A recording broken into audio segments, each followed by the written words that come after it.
হচ্ছে, প্রদীপটা কাটছে পাতুরি বানানোর জন্য। আপনাদের সামনে তুলে ধরতে পারছি কীভাবে মাছটা কাটছে, পুরোটা ভিডিওটা সামনে কাটে।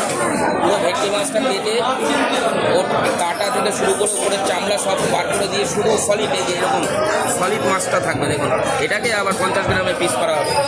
দেখুন প্রদীপটা কাটছে, প্রদীপটা হচ্ছে বনগাঁয় যত রকম ভেটকি মাছ কাটিং থাকে, যত অনুষ্ঠান সব প্রদীপটাই কাটে।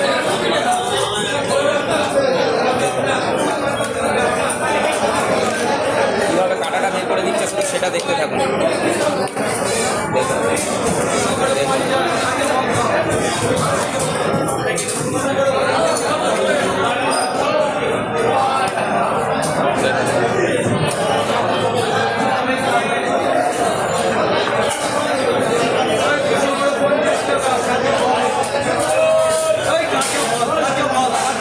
বনগাঁ নিউ মার্কেট, নিউ মা মনসা ফিশ 12 মাস ইলিশ পাওয়া যায় সামনে। বাস আলাদা, এই হচ্ছে তেলটা। তেল দেখুন, আর এই হচ্ছে কঙ্কাল মাছের। এই কঙ্কালও মানুষ খেয়ে নেয়।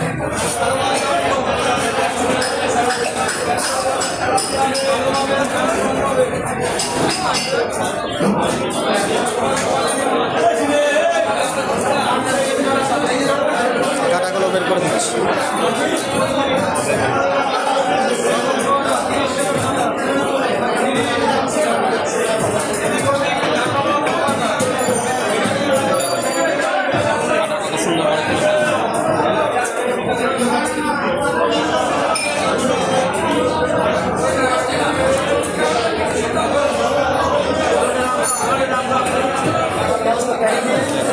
এই কাটাটা তুলে ফেললো, তারপরে এর পিছনের যে চামড়াটা আছে এটা তুলে দিলে ঠিক মাছটা এরকম হবে দেখুন, একদম সলিড। এবং এটাকে 50 গ্রামের পিস করা হবে। এই পিস দিয়ে হবে পাতুরি। এই আরও ব্যক্তি আছে, এগুলো কাটিং করছে। ওকে, ভিডিওটা ভালো লাগলে অবশ্যই লাইক কমেন্ট শেয়ার চাই। এটা হচ্ছে বনগাঁ নিউ মার্কেট, একবার আপনাদের দেখাতে পাচ্ছি দেখুন।